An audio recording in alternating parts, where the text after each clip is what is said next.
Hello guys, so in today's video we're looking at the very nice axe I got from the company Adler in Germany.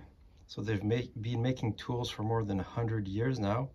So this model is called the Canoe Axe. So I first saw this axe on Mark Young's channel and I was really interested in it, so that's why I got it. Alright, so let's start by looking at the axe mask. Obviously it's made out of leather, some very nice snaps. Here you see you got some rivets. It's sewn as well, so very robust.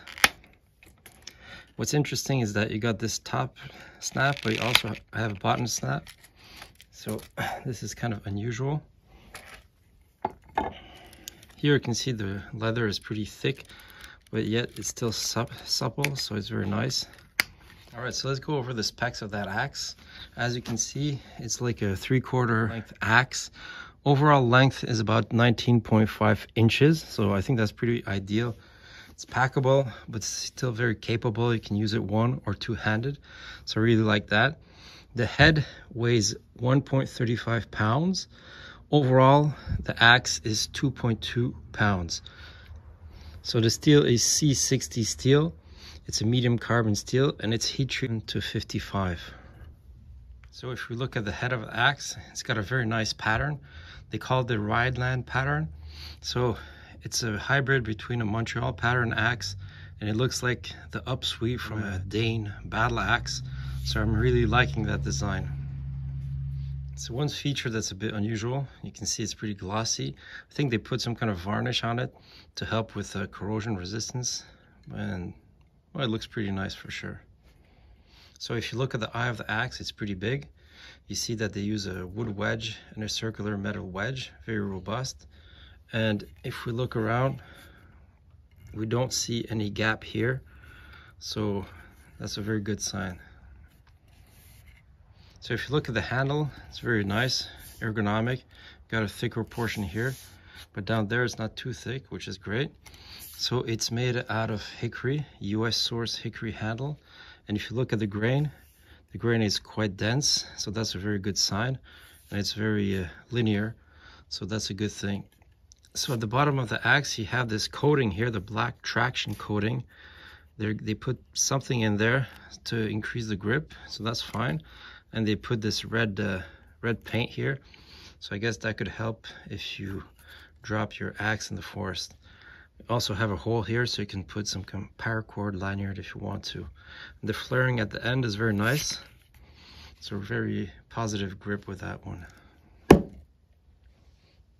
So if you look at the geometry of the bit, it really is wide over here and it tapers down. So I think this is a good compromise for chopping, but also for splitting. So this really makes for a multi-functional type of axe. So here's a quick comparison of the Adler Canoe Axe with the Wetterling small force axe. So as you can see, they're pretty much the same size, you know, overall. But I tend to prefer this type of pattern for the axe head. I really like that it flares up. The cutting edge is significantly larger. I think it's around 4 inches, whereas about 3 inches here.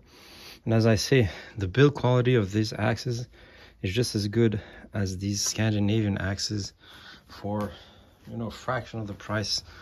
So really, this is a great axe. All right, so let's do some splitting with that axe. Very nice. No problem. So we've got a bigger piece here. Splits very well. All right, so let's see how it does with smaller tasks. I'm trying to make some feather sticks here with this piece of wood.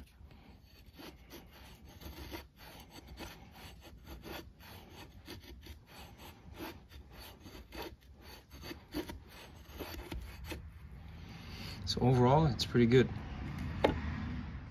So let's try some notching with it.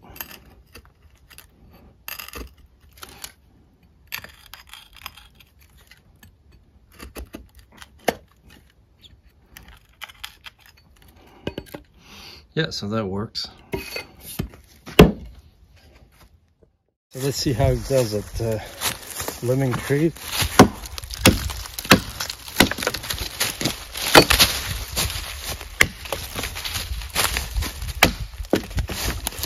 Pretty good. So one thing that I really like about the Adler Canoe Axe is that it's quite comfortable to use two-handed. So when you're doing some chopping, you can exert quite a lot of force. As you can see here, it's quite efficient to chop this tree here. All right, so overall, what can I say about this axe? I've been using it for a while. I took it on a canoe camping trip. I've been using it to clear some deadfall on the property, and it performed very well. So it's a great compromise between a chopper and a splitter, so it can do both tasks pretty well. It's nice size, easy to pack. You can put it in your backpack, in your canoe, etc. It's not too heavy, but it's heavy enough to get some heavy jobs done. So I got many Scandinavian axes, like the small force axe or the Scandinavian forest axe. And honestly, this axe compares very favorably with these Scandinavian axes. The fit and finish is excellent. The materials are excellent as well. I think the price is much lower than these Scandinavian axes. So I definitely highly recommend this canoe axe by Adler. It's one of those hidden gems. It's a real workhorse, and you really get a lot for what you pay for.